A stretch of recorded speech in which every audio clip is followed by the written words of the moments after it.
Remember when your favorite TV stars abandoned ship faster than rats fleeing the Titanic? We're talking dramatic exits, quiet fade-outs, and some straight-up vanishing acts that left us wondering, wait, where did they go? This is part 4 of our countdown of stars who walked away from hit shows, and if you think we're running out of drama, turns out Hollywood's supply of messy exits is more infinite than the number of Law & Order spin-offs, or episodes. Wait until you hear about our number 1 pick, because sometimes the most devastating exits are the ones that literally save someone's life. We've already covered more shocking departures in the first 3 parts of this series. If you haven't binged those yet, the full playlist is in the description. Trust us, you'll want to catch up before we drop any more emotional trauma on you. Now, before we dive into the chaos, smash that like button and subscribe, because unlike these stars, we're actually committed to showing up every week. Now let's count down the exits that left us all in therapy with number 10, Larry Linville, MASH. Larry Linville turned being the worst doctor in television history into an art form. As Major Frank Burns on MASH, he was pompous, incompetent, and so perfectly hateable that you actually rooted for his patients to survive him, which, considering this was supposed to be a comedy, was probably not the intended reaction.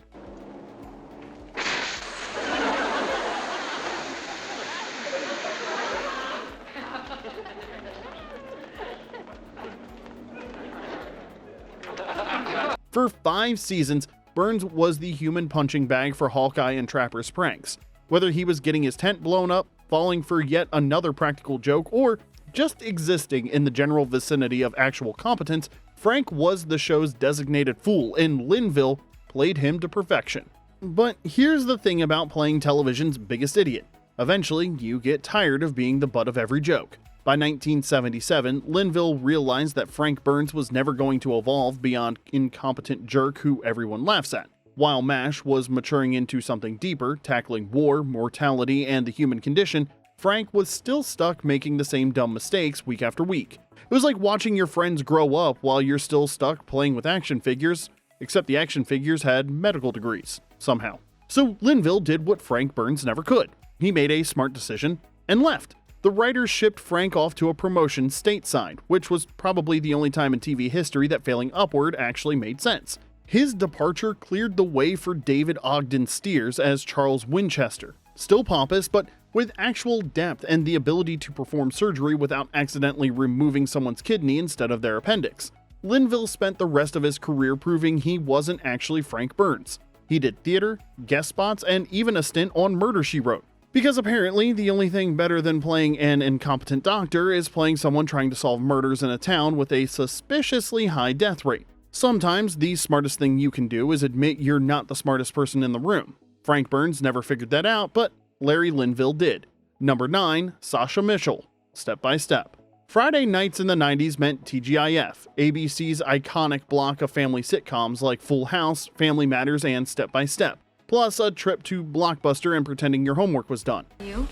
I'm Cody. I'm Frank's nephew. I live in the van in the driveway. And Sasha Mitchell's Cody Lambert was the crown jewel of that cheesy paradise, living in a van in the driveway, speaking fluent surfer dude, and somehow being the wisest person in the Foster Lambert household.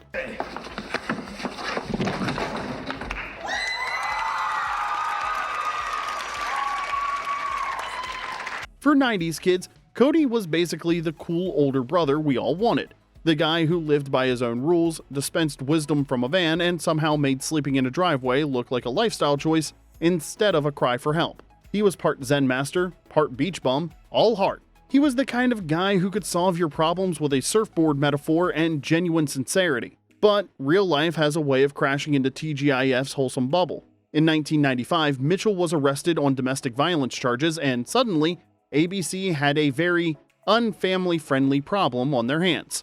The details were messy, complicated, and definitely not compatible with a show that existed to sell Sunny D and teach kids about sharing. ABC did what networks do when stars become liabilities. They wrote him out faster than you could say family values and hoped nobody would notice. But here's the thing about TGIF. The fans noticed everything. We're talking about an audience that could quote Full House episodes verbatim and knew exactly when Steve Urkel would show up. Suddenly, the van was gone, Cody was traveling, and Step by Step felt like it was missing its soul. The show tried to soldier on, but watching the Foster Lambert family without Cody was like watching Friends without the Central Perk couch. It's technically possible, but spiritually feels empty. Dizzies! The Code Man's back! Mitchell made one brief return in season 7, but the magic was toast. TGIF survived without Cody, but it was never quite the same. Sometimes the van in the driveway really does make all the difference. Number 8, David Duchovny, The X-Files. The X-Files was a cultural phenomenon that made conspiracy theories cool, convinced a generation that the truth really was out there, and turned basement offices into the ultimate workspace goals. At the center of it all was David Duchovny as Fox Mulder, the believer who made paranoia look sexy, baby, and somehow turned I Wanna Believe into the motto of the decade.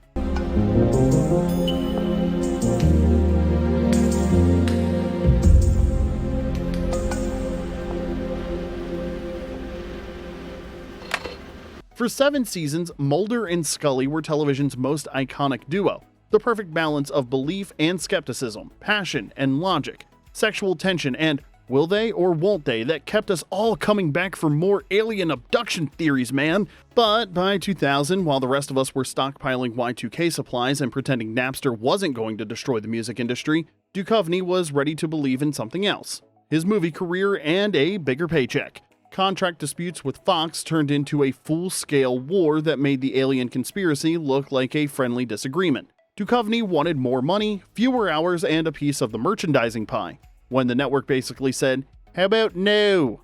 he did what any rational person would do. He phoned it in harder than a teenager working a summer job. Season 8 saw Mulder in just 12 episodes, mostly lying in a hospital bed or appearing in flashbacks like some kind of supernatural ghost haunting his own show. By season 9, he was gone entirely except for the finale, where he showed up just long enough to remind everyone what they'd been missing for an entire season.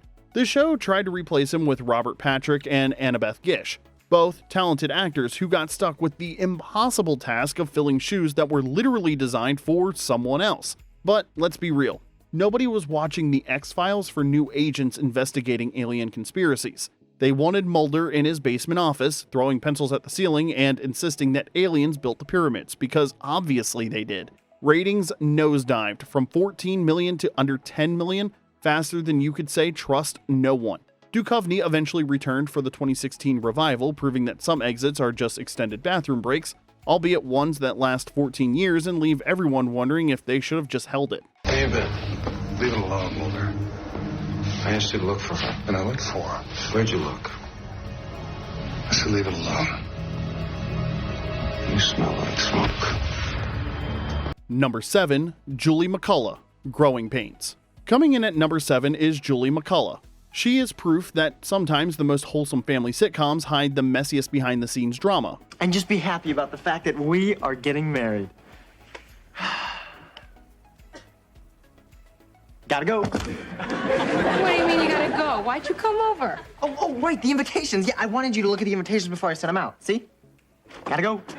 And we're talking about a show where Thicke played a psychiatrist, so the bar for messy was already pretty high. As Julie Costello on Growing Pains, McCullough was supposed to be Mike Seaver's endgame, the girl who would finally turn Kirk Cameron's hormonally charged teenager into something resembling boyfriend material. She started as baby Chrissy's nanny, became Mike's girlfriend, and by season 4, Mike had proposed to her on screen, setting up what was planned to be a major season 5 wedding storyline. Dearly beloved, I do. we are gathered together today to witness the marriage of Julie Lynn Costello and Michael Aaron Seaver. For once, Mike actually looked like he might mature beyond hormonal teenager who hits on anything with a pulse, which honestly was character development we'd been waiting 4 seasons to see. Julie wasn't just another weekly crush. She had chemistry with the whole family, actual depth, and somehow made Mike seem like boyfriend material instead of a walking disaster in a varsity jacket. Fans were invested. Wedding bells were ringing. The Seaver family was finally getting a happy ending. Then Kirk Cameron found Jesus, and apparently Jesus wasn't a fan of Playboy. Here's where things get peak 80s sitcom awkward. Cameron, fresh off his born-again conversion, discovered that McCullough had posed for Playboy before joining the show. Suddenly, the Seaver family's wholesome image had what Cameron considered a very unwholesome problem, like finding out your Sunday school teacher used to be a Vegas showgirl. According to McCullough, Cameron allegedly marched straight to ABC executives, including future Disney overlord Bob Iger, and declared they were basically promoting pornography by keeping her around. Because nothing says Christian values like getting your coworker fired over something she did before she even knew you existed, right? The writing was on the wall, and that writing said Julie's gotta go. But here's the kicker. They'd already filmed promos for season 5 calling the premiere Mike and Julie's wedding. ABC had spent money on ads. Fans were planning viewing parties. The whole network was committed to this storyline. Oops. Time for some creative damage control. The writers performed Olympic-level mental gymnastics to fix this mess. In what became the most awkward season opener in sitcom history, Julie got cold feet and bailed at the altar faster than you could say moral clause. Because nothing says mature storytelling like turning your lead character's love interest into a runaway bride with no explanation. McCullough's career never recovered from the Growing Pains controversy. She did guest spots in indie films, but the industry whispers followed her everywhere. You know, because Hollywood loves nothing more than a good scandal, especially when it involves family sitcoms and moral crusades. Meanwhile, Cameron went on to star in Left Behind movies and became the poster boy for Hollywood's born-again crowd. Growing Pains was supposed to teach lessons about family, forgiveness, and growing up. Instead, it taught everyone that sometimes the biggest growing pains happen when the camera stops rolling and real-world beliefs collide with make-believe storylines. Alright, we're halfway through our countdown and these exits are getting more dramatic by the minute. If you're loving this trip down memory lane, smash that like button and subscribe. We promise we won't ghost you like some of these stars ghosted their shows. Now, let's get back to the countdown with number 5, Mark Harmon, St. Elsewhere. Before Mark Harmon was building boats in basements and solving Navy crimes for what feels like 47 seasons, he was breaking hearts and breaking ground on St. Elsewhere. As Dr. Bobby Caldwell, he was the plastic surgeon every patient wanted and every nurse had a crush on. Gonna take the Xeroform dressing off and see just how well you're healing. Basically, the McDreamy of the 80s, but with better hair and less drama.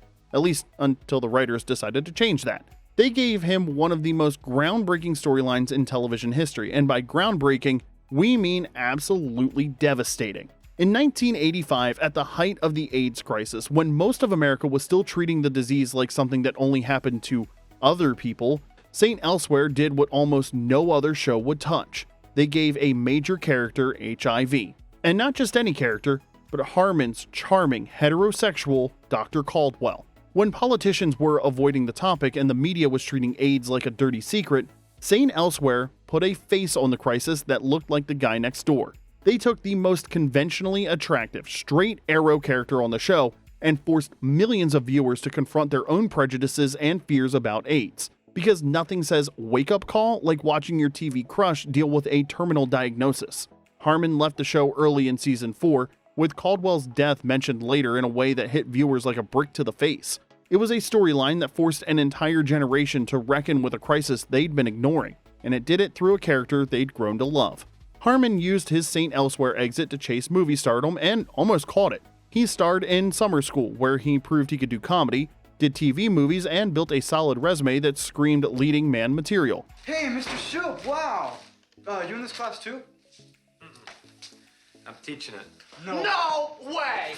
Party all the time! Party all the time! My girl likes to party all the time! All right, have a seat. But it wasn't until NCIS that he found his real calling as television's most reliable authority figure, the guy who could solve any crime and build any boat. Number 4, B. Arthur, The Golden Girls. B. Arthur turned sarcasm into a fine art as Dorothy's Bornak, the tall, sharp-tongued anchor of The Golden Girls who would cut you down with a single raised eyebrow. For 7 seasons, she was the friend who would tell you the truth even when you didn't want to hear it. The voice of reason in a house full of cheesecake-fueled chaos, and the perfect straight woman to Rose's sweet stupidity and Blanche's southern fried drama. But by 1992, Arthur was done with the cheesecake and ready for her next chapter, even if that meant walking away from television gold.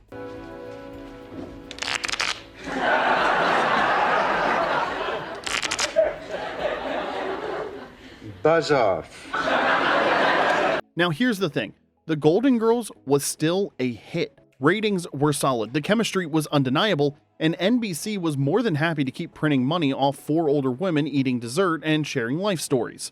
But Arthur could see the writing on the wall, or more specifically, the writing in the scripts was getting lazier by the episode. The characters were becoming too predictable, she later explained, and honestly, she had a point. After 7 years, even the best sitcom starts recycling storylines, and watching Dorothy make the same incredulous faces at the same ridiculous situations was starting to feel like Groundhog Day, except with more shoulder pads and better one-liners. So Arthur did what Dorothy would do. She made a practical decision and stuck to it, even when everyone else wanted her to change her mind. Her departure effectively killed the show faster than a bad batch of Sophia's Sicilian cooking. NBC tried the Golden Palace, spinning off the other 3 girls to run a hotel, but without Dorothy's dry wit keeping everyone grounded, it felt like watching your favorite restaurant after the head chef quit. All the ingredients were there, but something essential was missing. There were also some behind-the-scenes tensions, particularly between Arthur and Betty White. Apparently, Arthur found White's perpetual cheerfulness exhausting, which, if you've ever worked with someone who's aggressively positive all the time, you probably understand. Some people need coffee to function, others apparently run on pure sunshine, and it's honestly kind of unsettling. Arthur returned to the theater, did some guest spots, and lived comfortably off Golden Girls residuals until her death in 2009. The Golden Girls made us believe in friendship, cheesecake, and the power of a well-timed insult. Dorothy's Bornak walked away from all of that, and somehow made the exit feel like the most Dorothy thing she ever did. Number 3, Larry Wilcox. Chips. Chips was pure 70s cheese. Motorcycle cops, California sunshine, and just enough action to keep you watching between the helmet hair and tight uniforms that probably violated several workplace safety regulations. Erik Estrada's Ponch was the breakout star with his perfect teeth and questionable acting choices, but Larry Wilcox's John Baker was the show's steady heartbeat, the responsible one who kept Ponch from turning every traffic stop into a telenovela.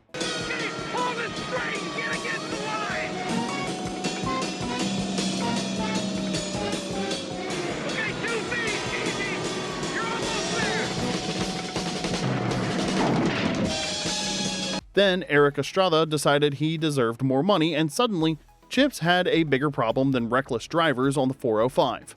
In 1981, Estrada went on strike during season 5, leaving the show with a punch-shaped hole and no idea how to fill it. The producers scrambled like they were organizing a multi-car pileup and brought in Olympic decathlon champion Bruce Jenner, now Caitlyn Jenner, as Officer Steve McLeish. For a few episodes, it was the John and Steve Show, which sounds like a morning radio program nobody asked for and even fewer people wanted to listen to. Because apparently when your lead actor holds you hostage, the solution is always find an athlete. Jenner tried their best, but watching Chips without Ponch was like watching a buddy cop movie where one of the buddies got replaced by your cousin from out of town. Technically family, but missing all the chemistry. When Estrada finally returned after getting his raise, the damage was done. The chemistry felt forced, the banter was awkward, and by then, Wilcox himself was ready to ride off into the sunset. Because honestly, if you're going to work with someone who held up production for more money, then acted like nothing happened, you might as well find a new job. He didn't come back for season 6, and the show brought in Tom Riley as his full-time replacement partner. They also added motorcycle speedway champion Bruce Penhall as Officer Bruce Nelson, who played the younger brother of Riley's character. At that point, Chips was less a show about police partners and more a rotating showcase of athletes trying to act. Like American Gladiators, but with motorcycles and even worse dialogue. The show limped to the finish line in 1983, proving that some formulas are too fragile to mess with. Estrada got his raise, but he also got a show that never quite recovered its original magic. Kind of like winning a poker game after everyone else has already left the table. Number 2, Tom Selleck, Magnum P.I. If the 1980s had a poster boy, it would be Tom Selleck, cruising through Hawaii in a Ferrari, wearing an Aloha shirt, and sporting the most famous mustache since Burt Reynolds decided facial hair was a lifestyle choice. Magnum P.I. made Selleck a global star, turned private investigator into the coolest job on television, and convinced an entire generation that living in a guest house and borrowing other people's cars was actually a viable career plan. He earned Golden Globe nominations, became a sex symbol, and turned Paradise into the ultimate workplace. But after 8 seasons of Hawaii, even Thomas Magnum was ready for a change of scenery. Because apparently even Paradise gets boring when it's your office. Ironically, Selleck's Magnum contract had already cost him Indiana Jones. Steven Spielberg wanted him for Raiders of the Lost Ark, but CBS wouldn't let him out of his TV commitment. So, Harrison Ford got the fedora and the adventure of a lifetime, while Selleck got 8 years in Hawaii, which, if we're being honest, isn't exactly a consolation prize, but it's also not swinging from ropes in exotic locations while fighting Nazis. By 1988, Selleck was dealing with what every successful TV star faces: the golden handcuffs dilemma. Because apparently, golden handcuffs are still handcuffs. The show was a hit, the money was great, but he was starting to feel like a prisoner in paradise. Like being stuck in the most beautiful jail cell. It's pretty, but you're still stuck there. I wanted a more three-dimensional life, he said. Which is probably the most diplomatic way of saying, I'm tired of wearing the same mustache for 8 years and pretending to solve crimes in a place where the biggest emergency is running out of pineapple. CBS gave Magnum a proper send-off with Resolutions, a finale that used the show's signature narration style to reflect on Magnum's journey and his decision to return to active Navy duty.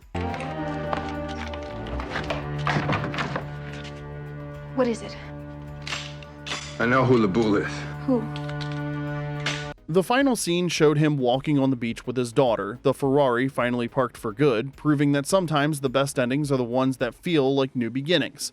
Selleck's post-Magnum career proved that sometimes leaving at your peak is the smartest move you can make. He found long-term success with Blue Bloods, starred in the Three Men and a Baby franchise, and somehow made being a perpetually grumpy police commissioner look as effortless as solving crimes in paradise.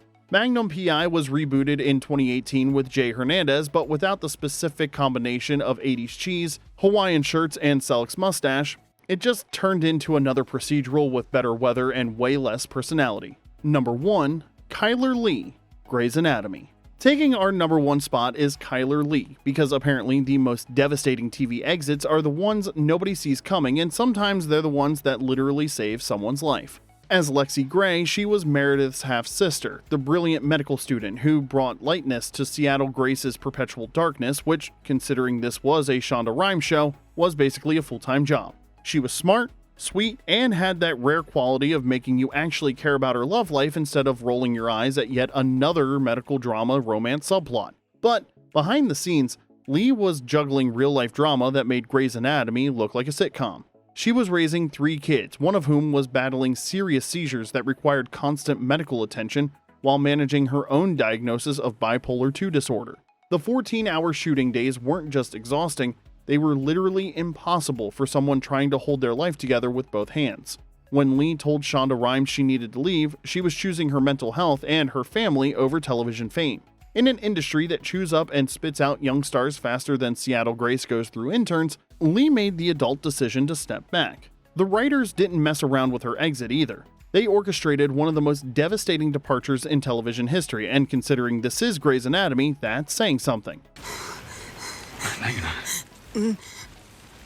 I am. Please. The season 8 finale plane crash didn't just kill Lexi, it broke her, physically and emotionally, in ways that still make fans ugly cry upon rewatch years later. Her final scene, trapped under debris while confessing her love to Mark Sloan, was peak Shonda Rhimes emotional terrorism. Because apparently you can't just gently write someone off in the Grey's Anatomy playbook. And here's the thing that makes it even more heartbreaking. This wasn't some contract dispute or creative differences or even an ego clash. This was a talented actress choosing her sanity over stardom, making the hardest decision anyone in Hollywood can make, which is walking away when everyone wants you to stay. The aftermath was brutal for fans and the show alike. Mark died early in season 9 and Nobody's got better hands than him, except maybe Callie. Have you looked at her hands? They're beautiful. Sophie has her hands. suddenly Grey's Anatomy had lost 2 major characters in the span of 3 episodes. The hospital was renamed Grey Sloan Memorial, turning their deaths into permanent fixtures of the show, because nothing says moving on like naming your workplace after your dead colleagues. Lee returned briefly in season 17 during Meredith's COVID-induced hallucination sequences, proving that some characters never really leave, they just haunt the storylines forever, showing up in dreams and flashbacks to remind everyone what they lost. After Grey's, Lee found success on Supergirl, where she played Alex Danvers with the same emotional honesty that made Lexi Gray unforgettable. This is Alex.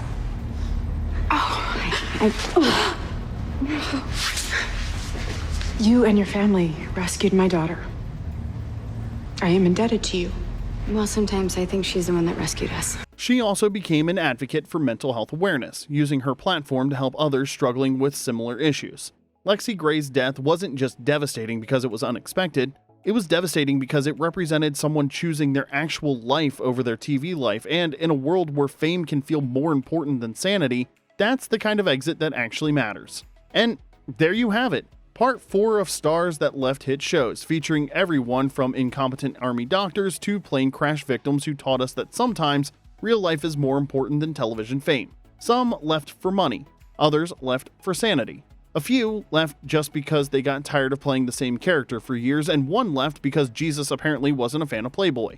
But all of them proved that sometimes walking away from success takes more courage than staying. Which departure still makes you ugly cry on rewatches? Are we missing someone obvious for part 5? Drop your picks in the comment section below, and if you say Ross from Friends, we're going to pretend we didn't see it.